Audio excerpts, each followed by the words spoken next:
ప్రతి మనిషి జీవితం తొలి అడుగుతోనే ప్రారంభమగును. మనిషికి నిజమైన ఆనందం అతని ఆలోచనలను బట్టి మాత్రమే లభిస్తుంది. మనుషులను బాగా చదివినవాడు వేదాంతి అయినా అవుతాడు, లేదా పక్కా వ్యాపారస్తుడు అయినా అవుతాడు. ఒక మనిషికి మంచి అయినా చెడు అయినా జరిగేది ఇంకొక మనిషి వలనే. మనిషిని చూసి అతని స్వభావము చెప్పలేము, కానీ అతని ప్రవర్తనను బట్టి అతని గుణము చెప్పగలము. కష్టపడి పనిచేసే మనిషి ఆరోగ్యముగా ఆనందంగా ఉంటాడు. ఆపదలో ఉన్నవాడిని, ఆకలితో ఉన్నవాడిని ఆదుకున్నవాడే నిజమైన మనిషి.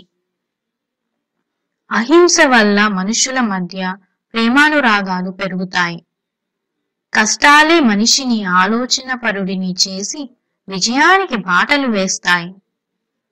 అవసరమైనవి దొరకనప్పుడు మనిషి వివేకాన్ని కోల్పోతాడు. కష్టాల్లోనే మనిషి శక్తియుక్తులు బయటకు వస్తాయి. మనిషికి దేవుడిచ్చిన అత్యంత శక్తివంతమైన ఔషధం మాట. పొరపాటు చేయుట మానవ నైజం, క్షమించుట దైవగుణం. ఒక మనిషి 100 ఏళ్లు జీవించాలంటే అతడు చేసిన మంచి పనులే బ్రతికిస్తాయి. సంతోషంతో తృప్తిగా జీవించే మనిషికి సిరి సంపదలు ఉన్నట్లే.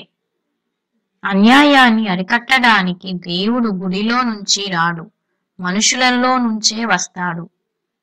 అహంకారం మనుషుల మధ్య అగాధం సృష్టిస్తుంది. మానవ ప్రయత్నానికి దైవ సహాయం కావాలని కోరుకోవాలి. తినడం కోసం మాత్రమే బ్రతికేవాడు స్వార్థపు మనిషి. తన వారి కోసం బ్రతికేవాడు మామూలు మనిషి. ఇతరుల కోసం బ్రతికేవాడు మహామనిషి. ధనము సంపాదించేవాడు మనిషి, కాని అందరు మనస్సులను సంపాదించేవాడు మహామనిషి, ఉత్తముడు.